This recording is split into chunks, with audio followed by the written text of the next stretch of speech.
প্রশ্নে বলা আছে দুটি রাশির অনুপাত 5:8। ছোট সংখ্যাটি 65 হলে বড় সংখ্যাটি কত?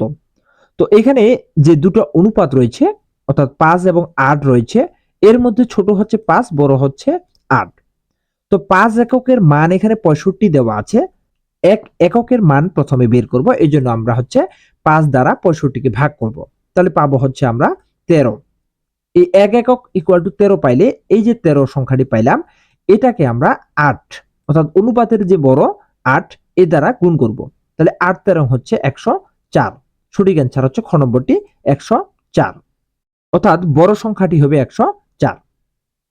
প্রশ্নে বলা আছে দুটি রাশির অনুপাত 6:11, উত্তর রাশি 99 হলে পূর্ব রাশি কত? তো এখানে যেটা বুঝতে হবে সেটা হচ্ছে দুটো অনুপাতের মধ্যে এখানে 11কে বলবো আমরা হচ্ছে উত্তর রাশি এবং 6টা হচ্ছে পূর্ব রাশি। তো 6 এর মান আমাদের বের করতে বলছে আর 11 মান দেওয়া আছে 99, অর্থাৎ 11 এককের মান হচ্ছে 99। তাহলে 1 একক বের করব। তাহলে এই 11 দ্বারা 99কে আমরা ভাগ করব, পাবো হচ্ছে 9।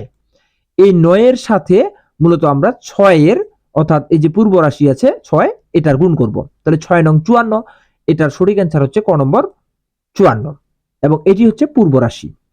3 নম্বর প্রশ্নে বলছে দুটি রাশির অনুপাত 9:15, পূর্ব রাশি 36 হলে উত্তর রাশি কত? তো মূলত এখানে পূর্ব রাশি হচ্ছে 9, উত্তর রাশি হচ্ছে 15। তাহলে 9 এর ভ্যালু অর্থাৎ 9 এর মান দেওয়া আছে 36।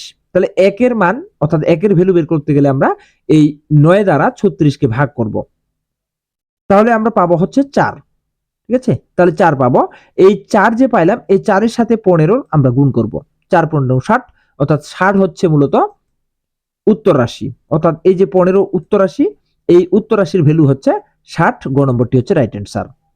এই প্রশ্নগুলো কিন্তু প্রাইমারি সহ নিবন্ধন পরীক্ষা আসার সম্ভাবনা রয়েছে, এই টাইপের প্রশ্নগুলো। সো এইগুলো বারবার রিপিট হয় এবং এগুলো বারবার প্র্যাকটিস করতে হবে। তো যদি আমার এই সহজ নিয়মটি বুঝে থাকেন তাহলে অবশ্যই 4 নম্বর প্রশ্নের উত্তরটি কমেন্টের মাধ্যমে জানাবেন।